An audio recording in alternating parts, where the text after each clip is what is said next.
ఊర కుక్కల దాడిలో ప్రపంచంలోనే ఇండియా టాప్ ప్లేస్లో ఉంది. అసలు స్ట్రే డాగ్స్ ఇంత విచ్చలవిడిగా పెరగడానికి కారణం ఏంటి?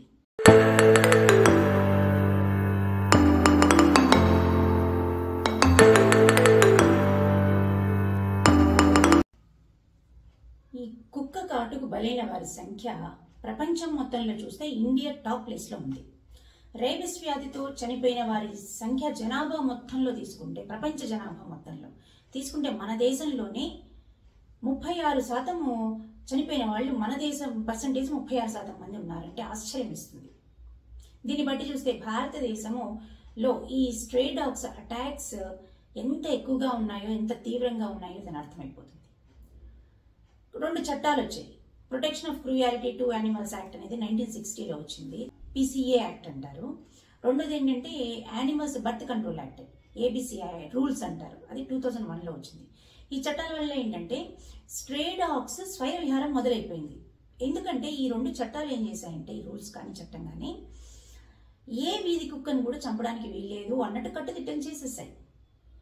అంతేకాకుండా ఇంకా మన భారత రాజ్యాంగంలో, మన ఇండియన్ కాన్స్టిట్యూషన్లో article 51A sub class G, దానిలో ఉన్న ఫండమెంటల్ డ్యూటీస్ టు సిటిజన్స్ ఏంటంటే వైల్డ్ లైఫ్ని ప్రొటెక్ట్ చేయాలి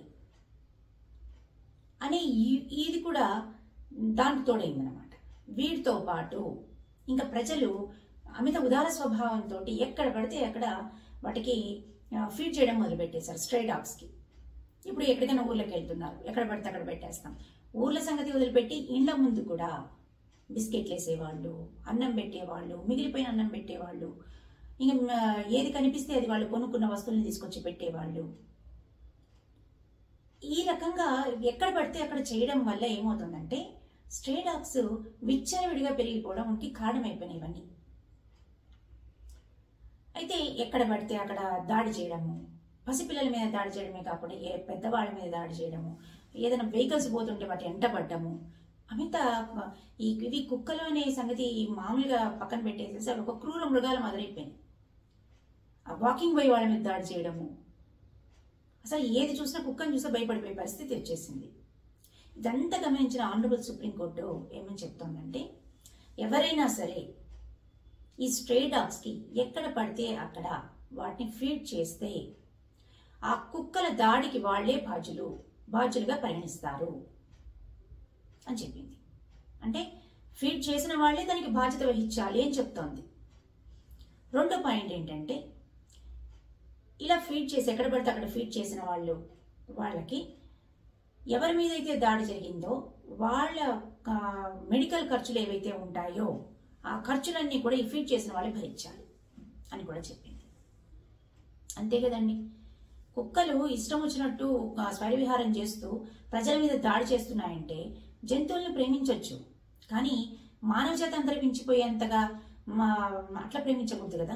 స్ట్రే డాగ్స్ కి ఎవరైనా ఫీడ్ చేయాలనుకుంటే వాళ్ళు మున్సిపల్ డిపార్ట్మెంట్ వాళ్ళు చెప్పిన రూల్స్ని ఖచ్చితంగా ఫాలో అవ్వాలి. ఇప్పుడు రీసెంట్గా కొత్త రూల్ తీసుకొని వచ్చారు. ఏంటంటే ఎవరైనా ఫీడ్ చేయాలి అనుకున్న వాళ్ళు స్ట్రే డాగ్స్కి ఖచ్చితంగా లైసెన్స్ తీసుకోవాలి, అంటే రిజిస్ట్రేషన్ చేసుకోవాలి. అసలు రిజిస్ట్రేషన్ ఎందుకు చేసుకోవాలండి అంటే, మరి ఎవరితోనూ వాళ్ళు పెడితే సమస్యలు ఎదుర్కోవాల్సిందే కదండి. కాబట్టి ఆ పెట్టడానికి కూడా రిజిస్ట్రేషన్ చేసుకోవాలి.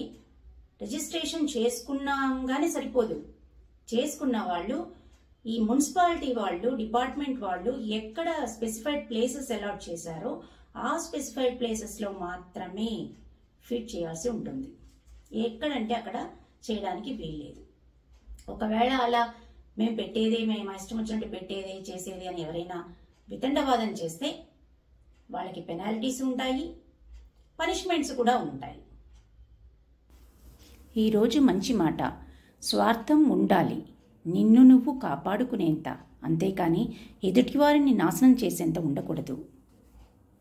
ఈ వీడియో కనుక నచ్చినట్లయితే లైక్ చేయండి, షేర్ చేయండి. మీకు మరిన్ని ఇన్ఫర్మేటివ్ వీడియోస్ కావాలనుకుంటే సబ్స్క్రైబ్ చేసుకోండి, పక్కనున్న బెల్ ఐకాన్ని ప్రెస్ చేయండి.